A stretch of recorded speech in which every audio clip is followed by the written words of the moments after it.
Welcome in, everyone. It is time to continue with our Divine Champions Sunstrike reveals.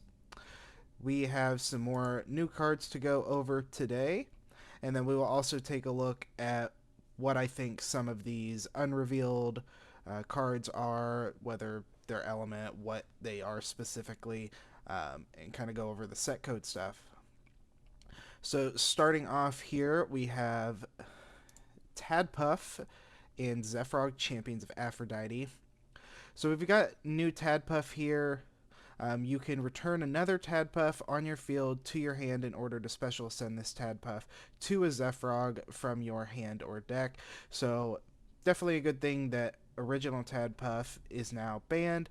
This would be way too easy to get this in. To get into this, as you would be special casting out that Tadpuff, normal casting this, returning the other Tadpuff to your hand, getting into a Zephyrog, and then recasting out that other Tadpuff again, potentially. So this is nice that it specifically works just with the Zephyrog line. Um, we're not, being able to use this card really to special ascend into anything else outside of Zephyrog, so really staying in the line, I think makes it really nice. We've got our new Zephyrog here, so you can discard a Tadpuff or a Zephyrog in order to target an opponent's card and put it on top of their deck. When this Zephyrog is destroyed in battle or by an opponent's card effect, you can return a Tadpuff from your underworld to your hand. So this really would work even better if you had original Tadpuff, as you would facilitate this super easily, being able to discard that original Tadpuff after you've already gotten into this Zephyrog, destroying putting an opponent's card back at the top of their deck. I do like the second effect of this being destroyed in battle, or by an opponent's card effect. So basically, when it's destroyed, returning a Tadpuff from your underworld to your hand. So this could help facilitate getting it back out again. 5/3 is an stat line. I mean, it's a 2-drop. Zephyrog's not supposed to be the biggest kind of guy. This card's alright. I don't think it's going to wind up seeing too much play here. So, it's an alright design. It makes sense in terms of having original Tadpuff and Zephyrog for kind of a frogs deck, but I'm not too sure how viable this would really be. There's probably better things to do in the Aphrodite strategies at this point.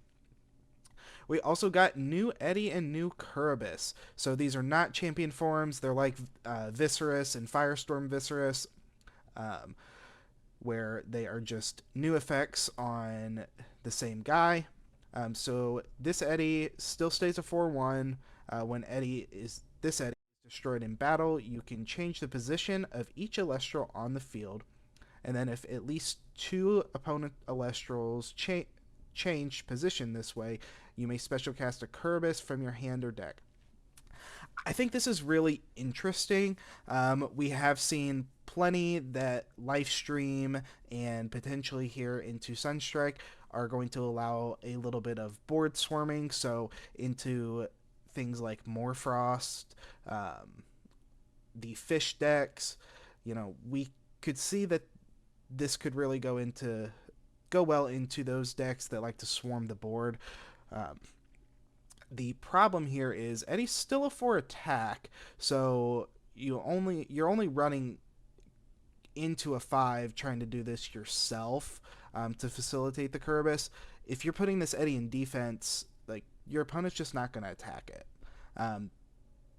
They don't want to change their positions, or they're going to only keep one guy on board to go over it, and it's not going to matter because they know you're that you could change their position, but if they have back row to stop you on the next turn, on your turn, they don't really care if their position gets changed, and you're not going to be able to get that Curubus special cast out anyway.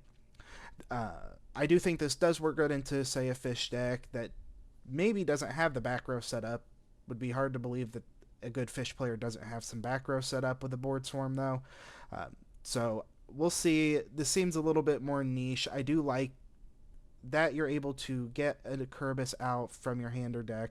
I like the new special cast instead of doing the rock and a hard place stuff, as it's kind of a one card combo into it instead of a 2 card combo like the old way. And then we've got the new Kerberos. So you can expend 1 water in order to target any number of Elestrals and change their position. Then enchant water from your underworld to this Kerberos for each Elestral that changed position this way. So this Kerberos also is an 8 attack, so it drops 1 attack, but it does gain some defense, so it is not cryoblastable now. So this is nice. I don't know how to feel about this Kerberos, because the problem with it is that it wants to be paired with the original Kerberos. And again, you're only going to be able to play 3 copies of either total combined of either Eddie, and then same thing goes for Kerberos. So you're only going to have 3 total between the original Kerberos and this Kerberos. It's really hard to say because it seems like what you want to do is you want to get Kerberos out, the original Kerberos, Daybreak Kerberos. You want to get that one out because it can have non-targeting removal by disenchanting water from it. This Kerberos can help facilitate getting more water onto your board because you can re-enchant water to it. So if it can change a couple position, change 2 Elestrals positions through its effect, then you're just getting more spirits back on board. You're able to use your other Kerberos to disenchant from this Kerberos, pop something on your opponent's board, and you can kind of keep moving. So this is nice in a sense that they could work together. I just don't know how you're going to get it out with the pace of play currently. I don't think this is really going to work very well, but it is interesting, and maybe somebody will find a way to make it work. Moving on, we're going to get down here into the Thunder, and we have Reiceros, Champion of Hera. So I did call that the Reiceros line was going to be a Champion of Hera, so I will chalk 1 point up on the predictions there. So this Reiceros says that you can return 1 Thunder from your field to your Spirit deck in order to special ascend this Reiceros to Reiceridge from your hand or deck. I really like that this is just very plain and simple. You get to do one thing, special ascend. It's really nice. Now, what is nice about this card is that you can always return the Thunder to your deck. You don't have to special ascend, because you could always fail to find.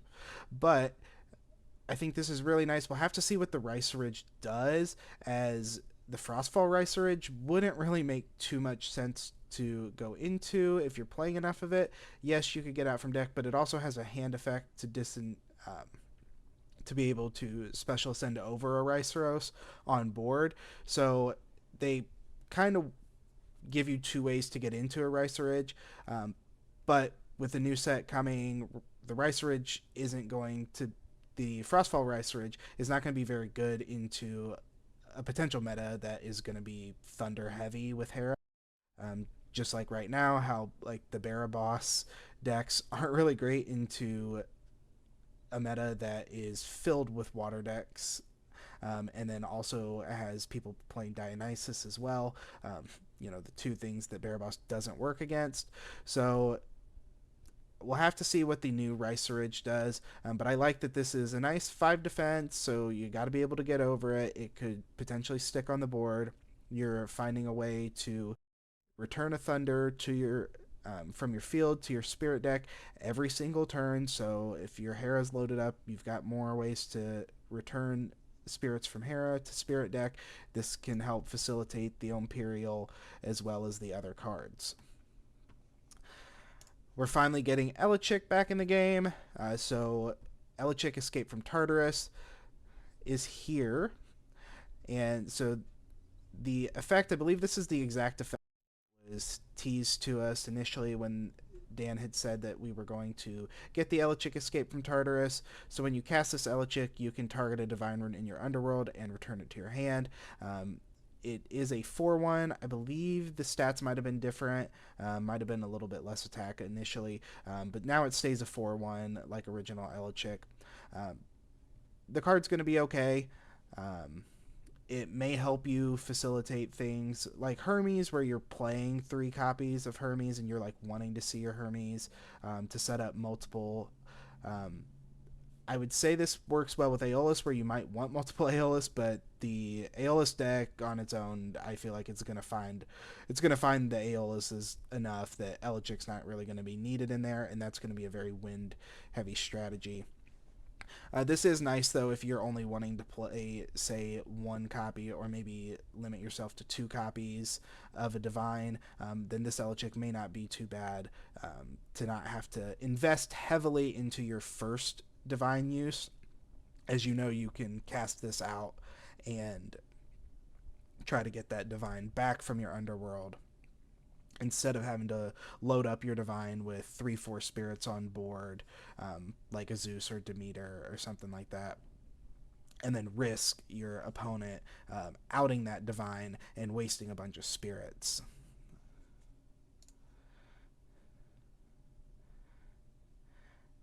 And then I don't remember if we went over Anacell, the new Anacell, in the last video. So we can go over it again real quick. Anacell can't be destroyed by rune effects if you cast Solar. This turn, this really is something you're going to want on your opponent's turn. It allows Nexusing Solar, and then when you do, you can target a Solar card in your underworld and return it to hand.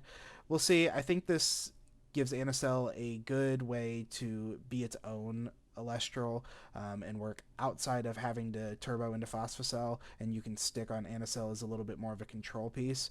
It would be nice. We'll have to see on some more counter runes for Solar that are not as conditional.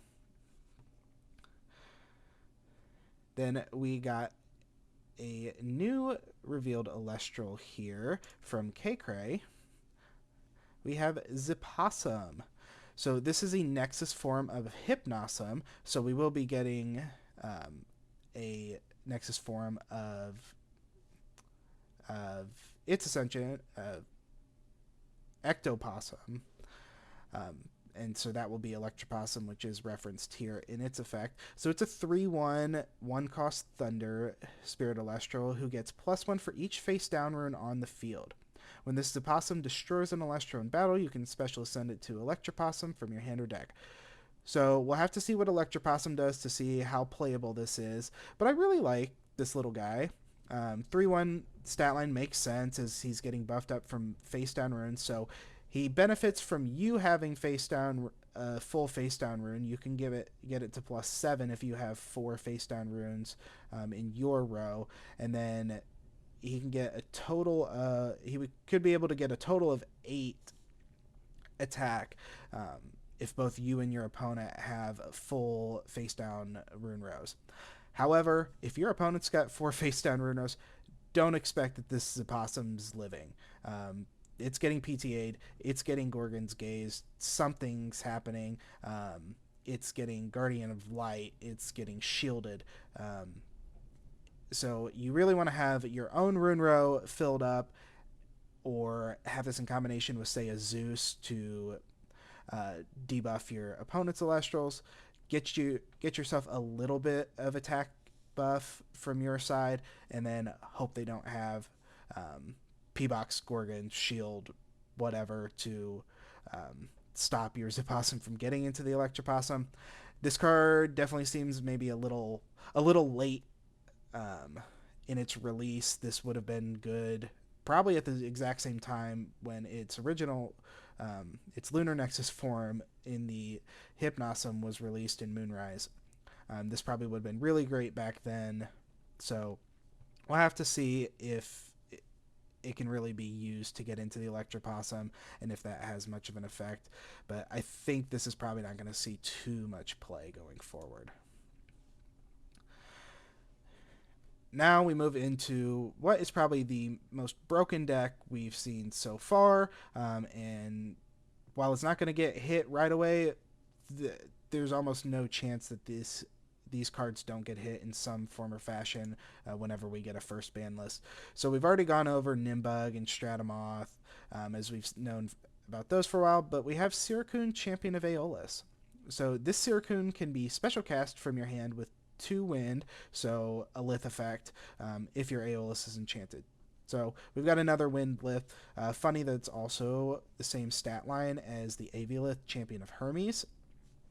A 1/7, so just big defensive wind bodies on field. But if you do cast your Sirikun this way, it can only ascend into Champions of Aeolus, so any of the Champions of Aeolus, or Insect Elestrals. So it could still go into, say, like a carry-off Champion of Hermes. You could still ascend it into something like that. You may only play 1 Sirikun this way each turn. So prevent you from getting multiple Sirikun, as your Nimbug's probably going to be able to could search you multiple Sirikuns in a single turn. So this card seems alright. I think it just gives another body onto the board for the Aeolus deck. It's not going to be offensive, but it's going to sit there. It's going to threaten Ascension in future turns. You're really going to only want to ascend this into a wind or into a Champion of Aeolus or an Insect Celestial, so because it doesn't prevent you from going into any of the Stratamoth or Flammomoths that aren't the Champions of Aeolus, because they're Insect Elestrals. So you're going to be able to ascend this card into it. I think this will see play. You'll probably only see it maybe run as like a 1 or 2 of, because you're going to want other things. But again, another 2 spirit body on board that your opponent's going to have to find a way to out. I think it's probably a pretty good card. Now we have what we already knew was coming, but we weren't sure if it was going to be an Aeolus or an Apollo line. But we have the Winjin and Tornijin Champions of Aeolus. So Winjin Champion of Aeolus is a 4/1. When this Winjin receives 1 or more wind, you play Bag of Winds, you can target an Elestral and foretell 3. That Elestral gets -1 attack and -2 defense for each wind card foretold this way until the next turn. So this is kind of nice. It stays in that Winjin vibe of doing foretelling, but this one, instead of facilitating its ascension into the Tornijin, this gives you a way for your Winjin to potentially get over those Elestrals itself by giving it some debuffs. But it does come at the cost of having to foretell those wind cards. If you're playing this card, while Winjin can be a solar card, I think if you're going to play Winjin, Tornijin in a solar deck, you're going to play old Winjin, new Tornijin. I think this Winjin does slot in nice to an Aeolus deck, because you're going to foretell a bunch of wind cards, because you're probably running almost all wind in this deck. Your Nimbugs, your Exaltaires, your Winjins, your Tornajins, your Sorlets, your Crysaors. You're running mostly wind in a Champions of Aeolus deck in the first place, so I don't think you're going to have a hard time revealing a wind card, whether Elestral or Artifact or Rune. I think we're going to be very wind heavy. This is probably going to almost always get a -3, -6. Yeah, -3, -6. Probably at least a -2, -4 each time that you're able to trigger this Winjin. Then we have the new Tornajin Champion of Aeolus, a 7/1, so still cryoblastable, thank goodness. Don't make this guy any easier to keep on board. So this Tornajin, you can expend wind and solar, so not wind or solar like previous Tornajin. This one does cost a little bit more and has less attack, it's still a pretty good effect and does stay in flavor with the old Tornagin. So you can expend those 2 spirits in order to target 3 cards on the field. So this could be any 3 cards, face down, face up, your side, opponent's side. Choose 1 at random. So again, we've got the randomness with the Tornagin. And then if the chosen card is this Tornagin, so again, it can target itself, you may draw 3 cards. So this kind of fits in line with the original Winjin. You foretell, call something, you get it right, you ascend into Tornagin, you know what's stacked on your deck, you know what's stacked on top of your deck from that foretell. You target this Tornagin with its effect. If you hit it, then you get to draw those cards that you already know are on the top of your deck, which could be pretty good. Or if it's not, well, you get them out of your deck. You get them out of your deck, and then whatever is behind those, you've already cleared stuff that you don't necessarily want to be drawing into on future turns out of the way, and you've thinned your deck some. And then if it is not the card that is chosen, return the chosen card to the hand. So you can use this, kind of offensively against your opponents, targeting your Tornagin for potential draw, but then targeting their face down runes or an Elestral that you're going to have trouble getting over. It's a big defensive body, and trying to return that Elestral to hand or draw your cards. I think the benefit's probably going to be pretty good either way from this Tornagin. The fun part, though, is that this can also work with Nimbug Champion of Aeolus. If you put a Nimbug Champion of Aeolus on the board and have this Tornagin out, use Tornagin's effect, and Nimbug Champion of Aeolus, return it to your hand. Oh, your Nimbug was just added to your hand without being drawn. Trigger it again. Go search your deck for more stuff. This deck is going to be crazy. There's going to be so many different play lines with this. We're going to see a lot of cards get limited and restricted in the future, I bet, because there's just so many options. But truly, this makes Aeolus a toolbox deck. Aeolus is finally played. So we'll let him have his time. Do plan around cards like these. Moving on, we have Rhinosect, Champion of Hermes, that was revealed by the Elestrals. So this Rhinosect also always counts as a wind Elestral. So this is important for Hermes effects, being able to have Hermes be able to send the Rhinosect, Champion of Hermes, to the underworld using its own effect. When this Rhinosect is sent from your Elestral row or deck to the underworld, you can cast it with 2 Frost Spirits as an artifact rune. With the effect, the empowered Elestral gets +4 attack. So this stays in theme a little bit of Rhinosect being able to kind of be cheated out to the board with 2 Frost.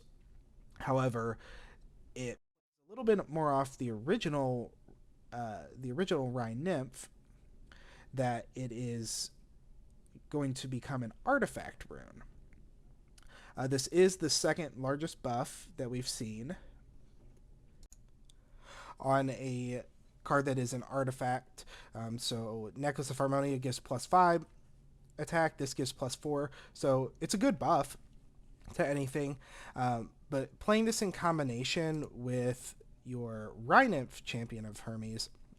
So if you have your Rhinymph Champion of Hermes out, you can activate your Hermes effect to only pay 1, send the Rhinosect, then you can cast the Rhinosect out as an artifact with 2 Frost, empower your Rhinymph. He becomes a 6/5, which is good for this little guy.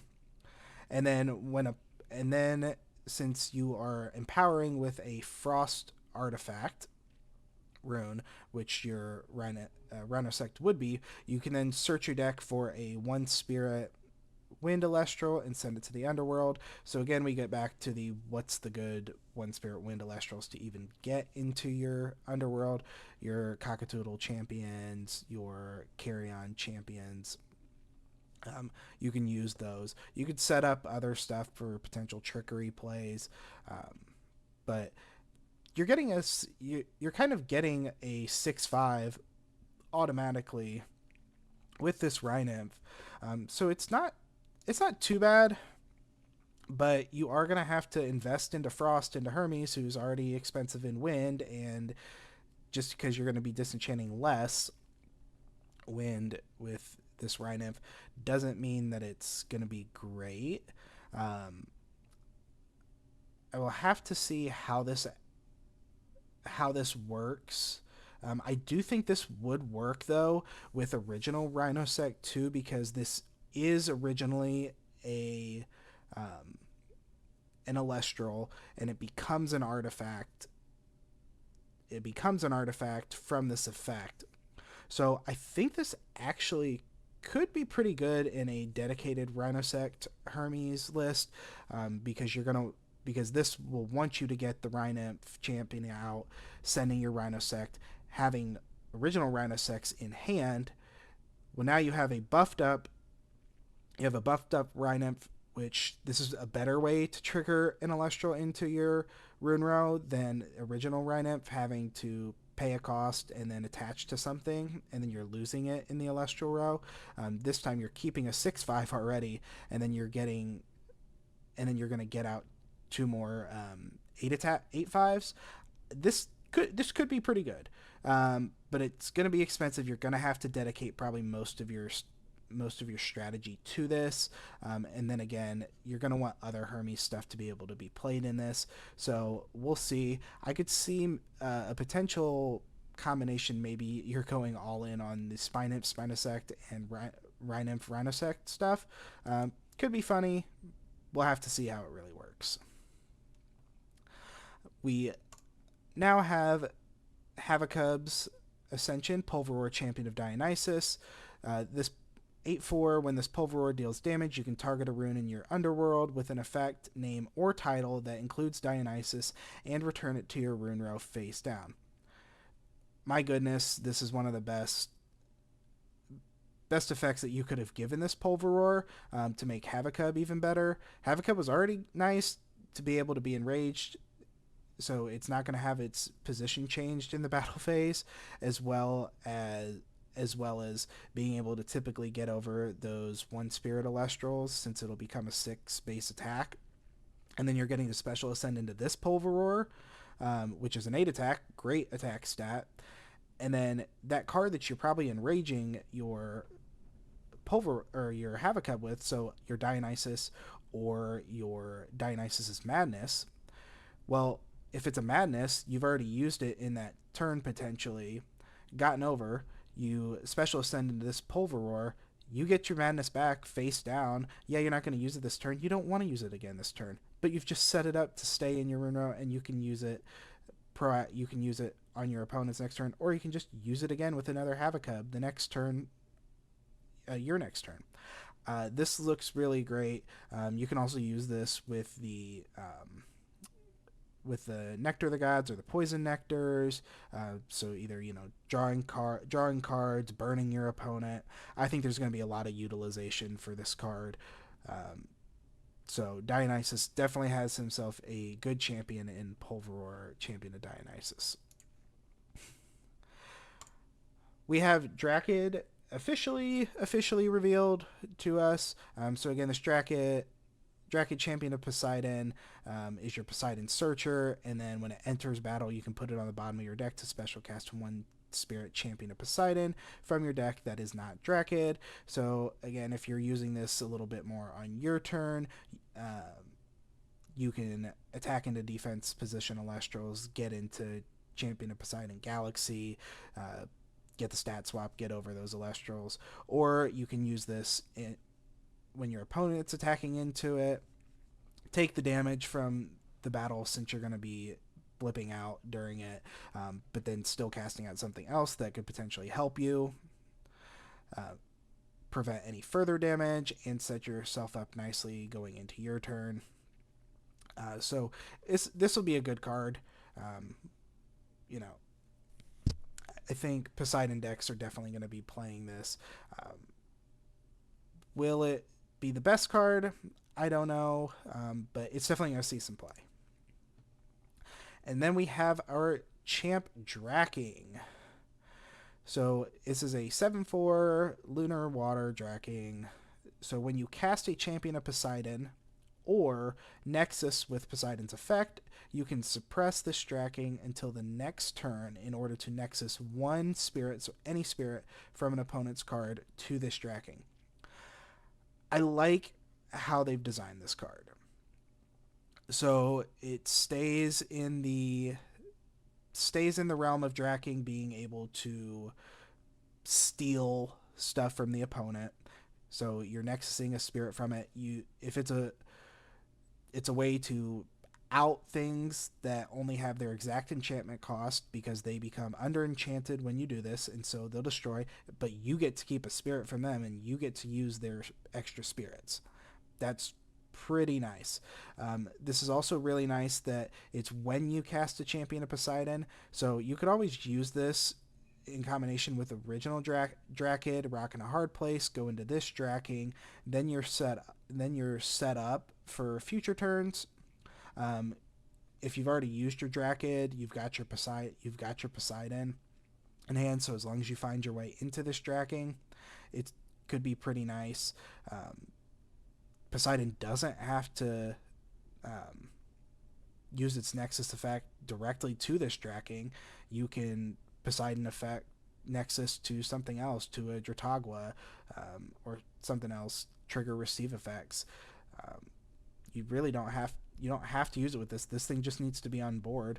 And then when you're casting a Champion Poseidon, so if this thing is out, and then you either have another Drakid Champion of Poseidon on board, or you are using its effect, and then using its effect, you can trigger it. But the really good thing I think they saw with this card is this could be super abusable, as you're gonna get a trigger from its own cast, and if you're able to trigger it multiple other times within the same turn on its cast, it would be busted. But you're only going to get one, and so it's really nice to see the line of you can suppress this Draking until the next turn. So you get one proc a turn. It's a nice way to say this effect can only be used once each turn.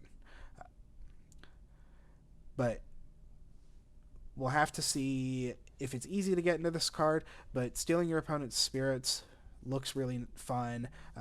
I like where this is going design-wise. We'll just have to see how playable it is.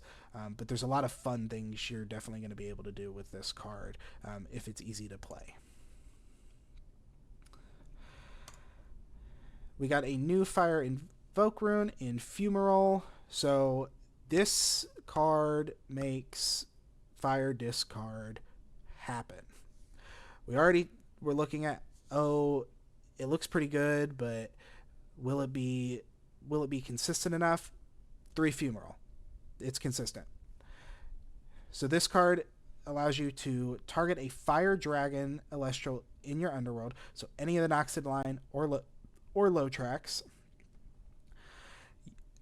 or you can expend 1 fire in order to target any Fire Elestral in your underworld. So it's either a 1 cost to specifically target the Fire Dragons, or it's a 2 cost rune to target any Fire Elestral in your underworld and return that target to your hand.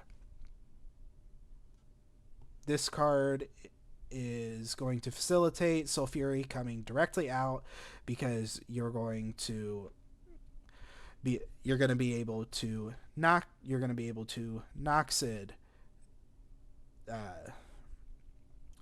send your Brimscale into Ascend over the Noxid, send your Sulfury from your deck to your underworld, Fumarole, target Sulfury back into the hand, Sulfury special Ascend over the Brimscale. Then you have a Sulfury on board. Sulfury effect, pop something on your opponent's board. So great going second, as long as they're not going to be able to stop any of that. Again, I think this is going to work really great using this in a Hestia side of things, because you can get some special cast out with other Fire Elestrals as well.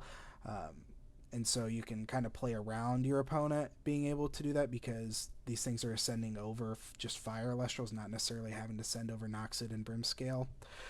This is just going to be great for that deck. I'm so excited to be able to lab this deck up and play with it. I think it's going to be a super fun strategy. Will it be the best? I don't know, but I think it's going to have some consistency and some different play patterns, whether you want to go Fire Artifact, you want to go Hestia, what is your niche cards and your other tools that you're going to include into this. But I mean, I think at this point you're playing 3 Noxid, 3 Brimscale, at least 2 Sulfury, 3 Fumarole. You've got your Up in Flames. You're definitely going to have like Chains of Prometheus. If you're doing a Hestia build, I'd probably be including, you're going to probably include Hearths, and I would probably include a rarely used card, but Divine Blessing in this, just to prevent your opponents from finding outs, prevent them from using Invoke Runes, prevent them from using Counter Runes, and your strategy is going to be facilitated enough by your own engine. I think this is going to be really fun.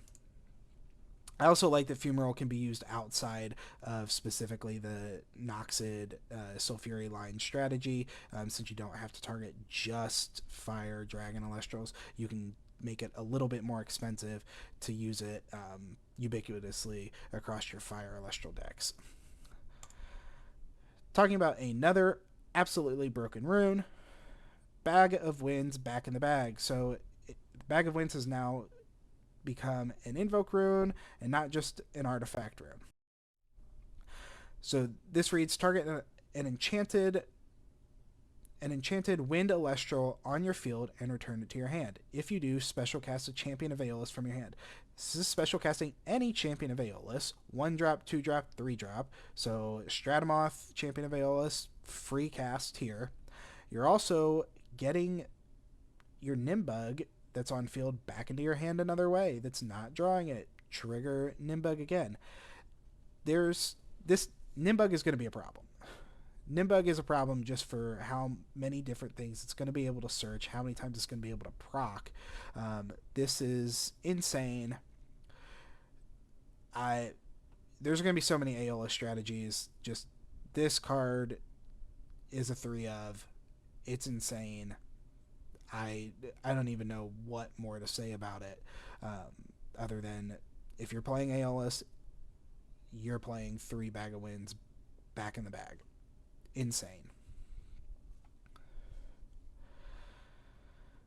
And then, so that was our last officially revealed card.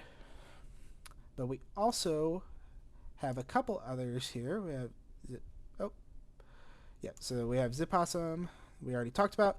We've got Lumeru, Champion of Ares, revealed by the Lumerus. So this is a 4/2 Solar Elestral. You can Nexus 1 Solar. You can disenchant a Solar from your Stadium Rune or Artifact Rune in order to special send this Lumeru to Ruminous from your hand or deck. Very simple effect. It's a Nexuser, and it can disenchant from Stadiums or Artifacts to special ascend. Super simple effect. I really like it. Now, we go here. So how does this pair? So Colosseum of Ares, the Battlegrounds, you already have this out. When a player casts a Champion of Ares, they can enchant 1 Solar to it. Cast out the Colosseum, cast out Lumeru. Lumeru, add 1. Lumeru, already a Solar, enchant another. So now you've got 2 Solar on your Lumeru. Your Champions of Ares get +1 attack, +1 defense for each enchanting spirit. So then you've already made this a 5/3. There. Lumeru can then Nexus. Well, let's go ahead and Nexus that spirit to the Colosseum. So now we get +2/+2 from the Colosseum. Now we're a 6/4. On a 1-drop, that's awesome. So if you want to, you can go ahead and then disenchant that spirit that you just Nexused to your Colosseum and ascend this Lumeru to Ruminous hand or deck. Original Ruminous is a pretty good card in its own right, being able to mill for 3 for each spirit of damage does to an opponent. So that's actually a really good mill facilitator in this case. We'll have to see what Ruminous Champion of Ares does. I'd say it's probably going to be a pretty decent card, and it's going to be pretty easy to get into. This looks like it's going to be fun. We'll have to see what the other two solar artifacts do, as well as the Ruminous, but this looks like a really good Lumaru card. I really like it. It's simple, effective, and seems like it's going to work really well in the Ares deck. And then we have another creator reveal from Top Elestrals and Kneel Before Me. We have Ouroboros. I think this guy's so cute. This is a great design. Great Elestral design. So shout out to Daniel Reyes and Kneel Before Me for the artwork and the thought process behind this Elestral. So when you cast this Ouroboros, you can target an opponent's face-up card, return its enchanting spirits to the spirit deck and that card to the hand. When this Ouroboros is destroyed by an effect, you can put it on top of your deck. So it is only a 2/2. If it was any higher than this, it would be absolutely busted. I still think this card's probably pretty good. This is really good for Lunar. This is probably a little bit splashable in other decks since it's one Lunar. In kind of the solar Lunar builds, it's probably going to be pretty splashable in there. This does play around cards that cannot be returned to hand effects, because what it's going to do is it's going to return the enchanting spirits on that card during this process. When it does that, those cards then become under-enchanted. Under-enchanted cards cannot activate their effects because they don't have the proper enchantment cost to trigger their effects at that time. So this is going to play around a Farrageist. So, sorry, Farrageist, you can go back to hand. This is going to play around the new Celestlio of being able to trigger to disenchant to prevent the bounce. We'll go back here to him real quick. Yeah, so if the Celestia would be returned to hand, you may disenchant 2 from a Stadium Rune or Artifact Rune on your field instead. He's just not going to be able to do that because you're going to cast out the Ouroboros and you're going to return the Celestial Spirits prior to the Celestlio being able to do this. I know this has been a bit of a contention in the community of trying to wrap around how this does work, but the way I've seen it explained and the way I'm seeing it, your spirits can be interacted with on these cards. It's not a card like Titan, who, if there's another insect Elestral on board, it's unaffected by opponent's Elestral's effects. So that when it's unaffected by a card's unaffected, its spirits are also unaffected by that condition. So this card couldn't return an Titan to hand that has another insect on board, but it can do it to these other ones that don't have unaffected effects. So this is all happening at once, but the way the check is going is the spirits are leaving. The condition of seeing that it's going to be returned to hand is happening within this same resolution of the chain, but the spirits are already gone, so it's seeing it at that time, not prior to the effect trying to resolve. It's seeing it during that effect, but it's losing its spirits, so it sees, oh, I don't have the spirits to activate my effect. I have to then abide by what this card's effect is. So then it also gets returned. That card will then be able to be returned to hand by this card's effect. I think this is really cool that, it's a way of removal for an opponent's Celestial, but it's not putting your opponent down a bunch of spirits, because this is really good into 3-drops, and it's not going to be super hard to out on a further turn, and then they also don't lose that card. They have it in hand, it's just how are they going to get it back out. So there's going to be some really cool play patterns with this. And then again, this doesn't have to be an Elestral. This could also be a Divine Rune or a Stadium Rune. It doesn't have to be just an Elestral that is getting returned. And then the fact that when it's destroyed by an effect, so this is just an effect, so it doesn't have, can be your effect, can be your opponent's effect. It's nice that it can just pop itself back onto the top of the deck, be drawn the next turn, and then threaten to go again. Also, it's going to work great with Rise from the Shadows because you don't have to let it go to the top of your deck because you can just cast it right back out with Rise from the Shadows and return something else on their field to their hand. This card's going to be really fun. Will it be the best card? Probably not. I don't think this set's Royal Ottle. I think this one is actually playable and is looking pretty good. So now let's go into my Google Sheet here to kind of go over what we're looking at. We'll pop back and forth here with the collect page a little bit just for maybe a little bit better viewing pleasure. So again, we know this is Boltuga. We're looking at 2 other Earth cards here. No clue if these are going to be champions. They can't be champions of Demeter, as that would come after. Could be more Dionysus champions here, because we won't get any champions after Dougie and Dugabus. We'll really have to see what this is. It's probably a 2-stage line. Where we get into here is I've kind of done a little bit of math to the champions to see how many champions they each have. Hephaestus is currently only sitting at 7, and this is the set where it's introduced. So we've got 2 of those being introduced here, Boltuga and Vesuvatuga. We need more champions of Hephaestus. So we've got 5 slots in between the Noxid line. That would put it up to 12 champions. And if we look, we've got Poseidon and Aeolus currently both sitting at 14 champions. I think this makes a lot of sense. Hermes is going to be up to 12. Keone is actually at 11. But so you see, we're getting into the low to mid teens with most of these divines. I think this makes a lot of sense. So I don't think we're getting any more Earth past Dougie and Dugabus. We're gonna be Earth heavy next set with Demeter being one of the divines. So we're gonna get plenty of Earth next set with her. I think we're probably looking at 5 Champion of Hephaestus cards here. What those are going to be, you tell me.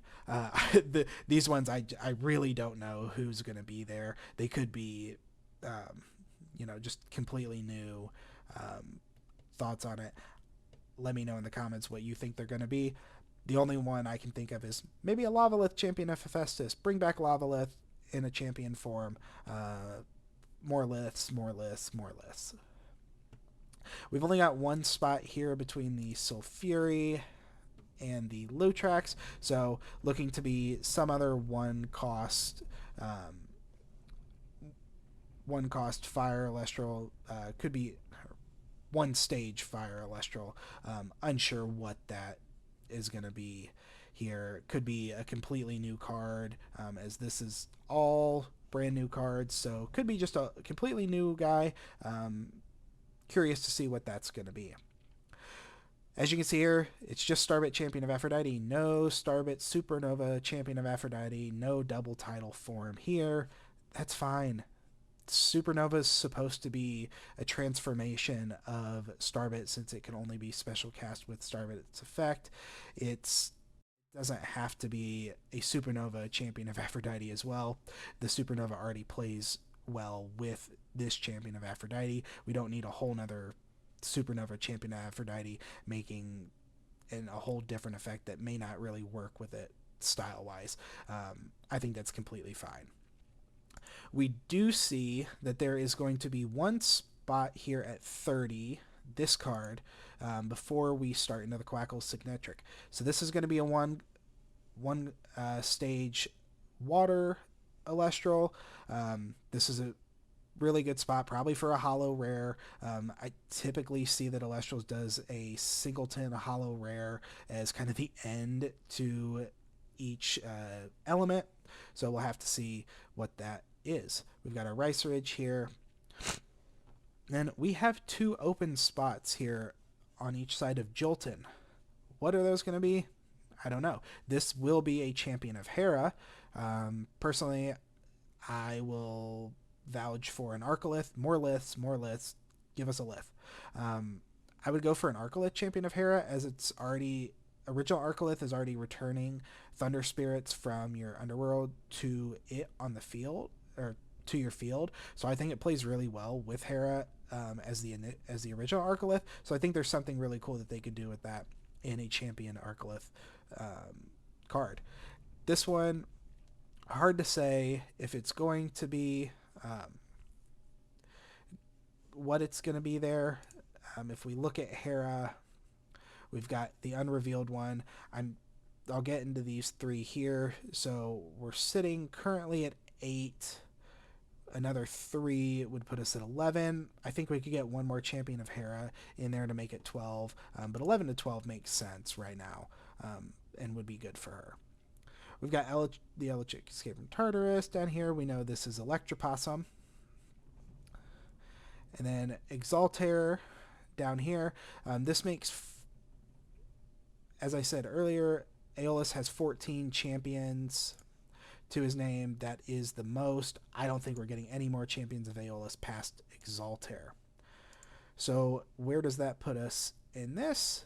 Well, we can move into Hermes. I don't have the photo of this, but in the Elestrals Discord, there was a screenshot, I believe, of one of the ads being run that has the left edge of a full art card that has the wing of a Cyclovenom, and it has a Hermes a little bit further into that card, a little further in the background.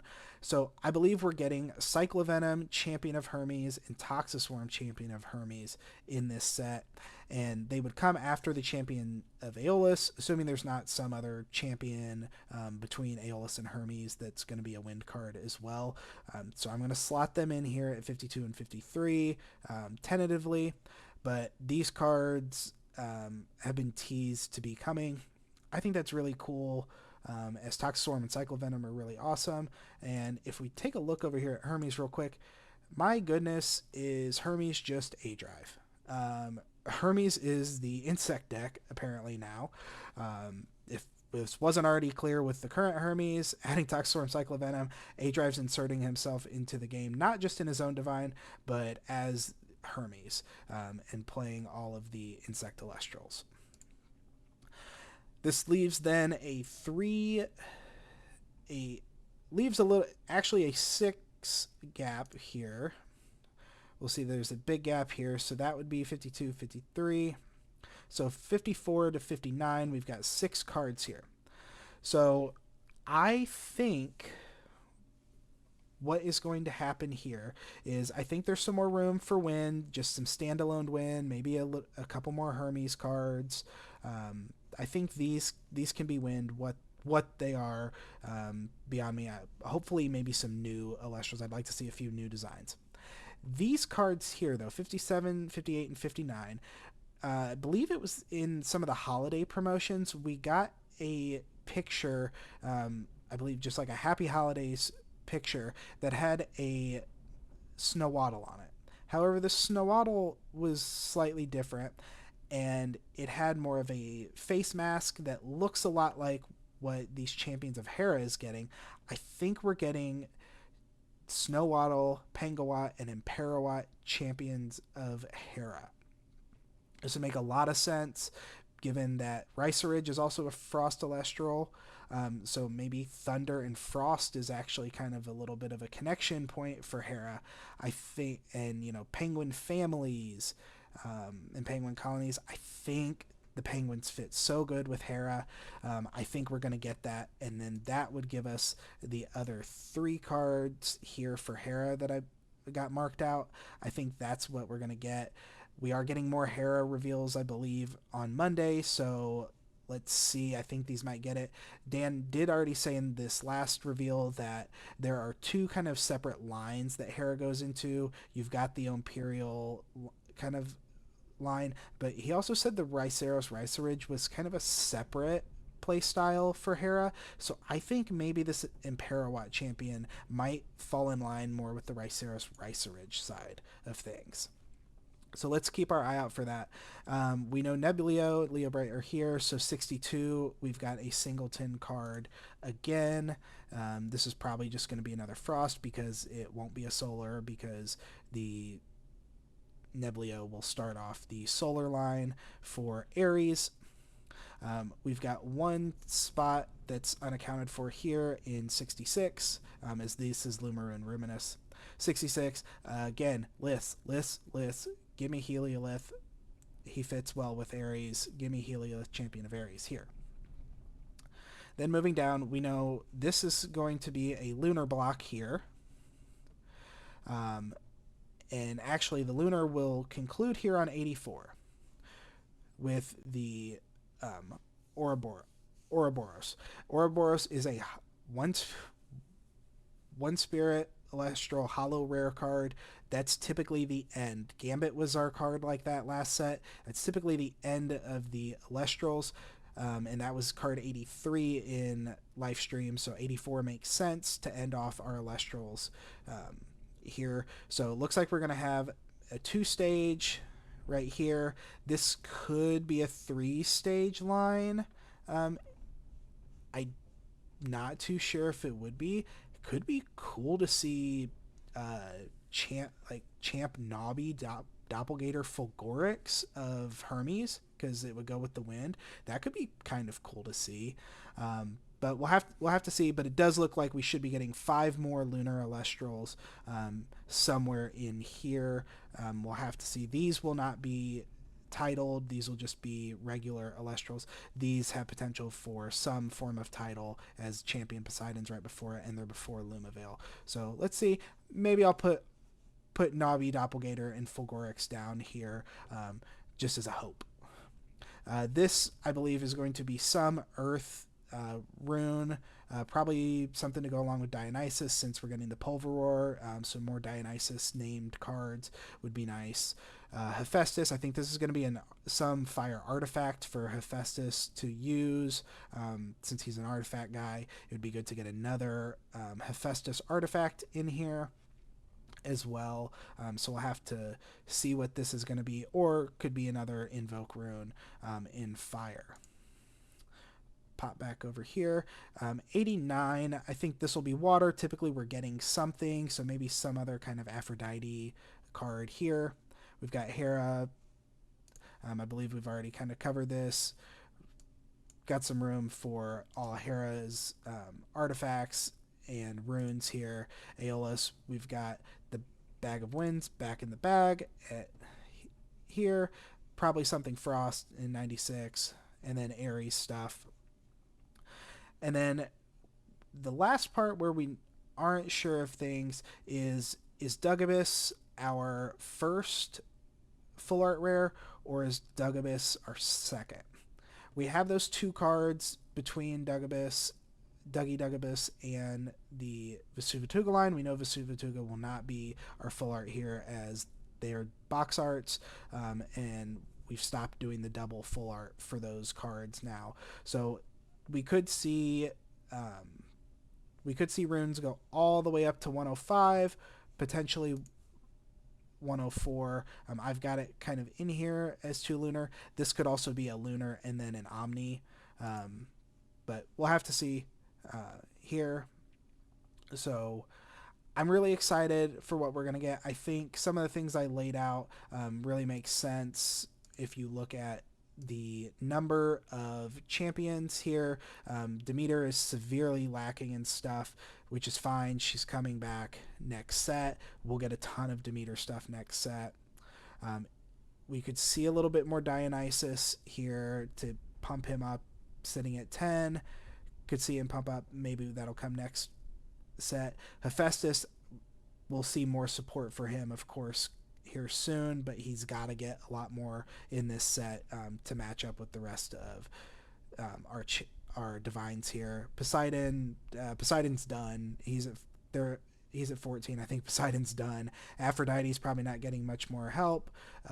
Zeus is interesting. Zeus is interesting here since he is sitting lower on his champions, even for being one of the first ones introduced. The only problem is Zeus would come before Hera in the lines here, so I think Zeus is going to get some more stuff next set, probably 3 to 4 cards to finish his stuff off, unless he's got some cards that are not going to be Thunder cards in this set. Aeolus has got to be done. Don't give this guy any more cards. His toolbox is completely kitted out. We're good. Hermes, like I said, Toxiswarm, Cyclovenom coming. So any more for Hermes may not happen, because that would push him to 15 if we do that whole Nabi line. Probably not, but we'll see. Keone, who knows what's going on with her. I doubt we're getting anything with Keone this set. Apollo coming next set. We'll finish out his kit next set. Ares is currently sitting at 11 on his Elestrals. I think this is fine. We can get another 1 to 2 Ares cards next set to finish him off. And then we do have Artemis. Artemis is pretty kitted out, even though Artemis isn't very good with her champions. So we could see a few more tech Elestrals get dropped in here for Artemis. We'll have to see. Could come next set as well. I prefer to get them in this set, though, since we know we're getting a new Lunar Divine next set, though. All right. Let me know what you guys thought of these reveals this week. We will be getting more on Monday. It looks to be rounding out some of the Hera reveals, so I'm really excited to kind of flesh out what Hera has. So stick around for that. I'll be back next week to cover those reveals and anything else that we get in the meantime.